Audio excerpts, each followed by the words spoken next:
In the last video, I covered musical notation, the way the notes move on the musical staff, and the types of notes, such as the line notes and the space notes.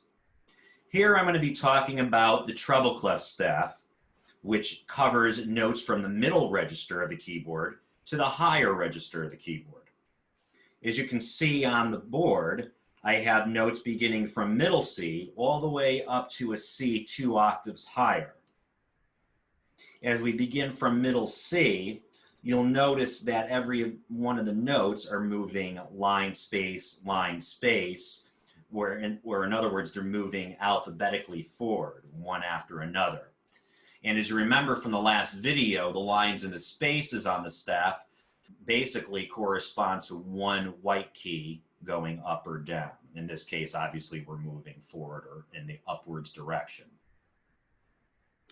Now, in learning musical notation or how to read music, what you'll want to do, with whether it's the treble clef or the bass clef, you'll just want to simply memorize the notes.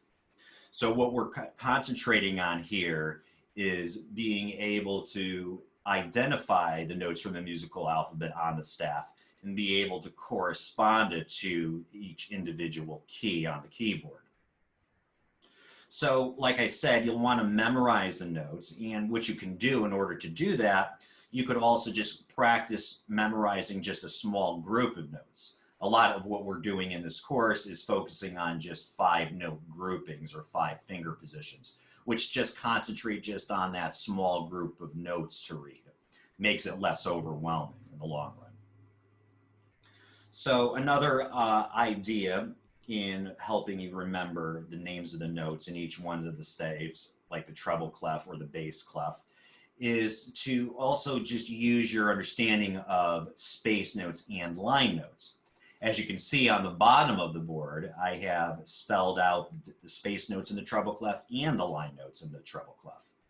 The space notes spell out the word face, and for the line notes, you could use a mnemonic device.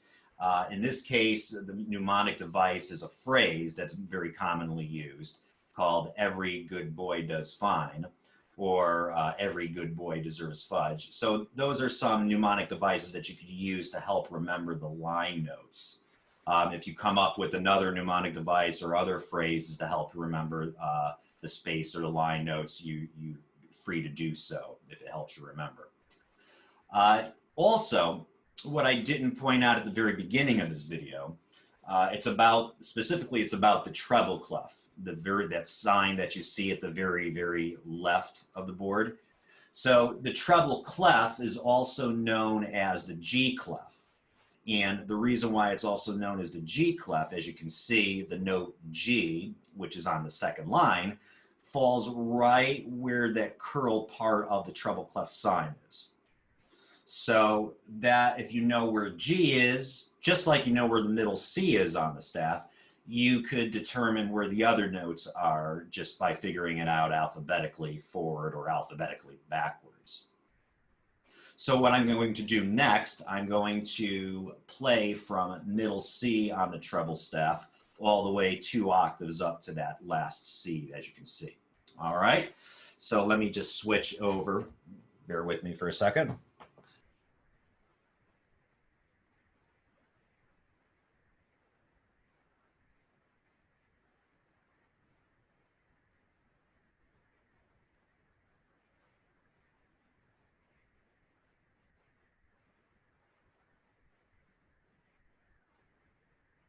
All right, so I'm going to play from middle C in the treble clef.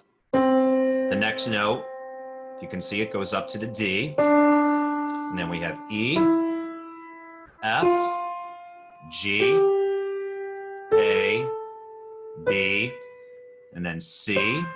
And now I have D, E, F, G, A, B, C. So what I just played again is just from on the treble clef staff from the middle C to 2 octaves higher or 15 notes higher to this C. Stick around for the next video, which is going to cover reading musical notation in the bass clef. Thank you.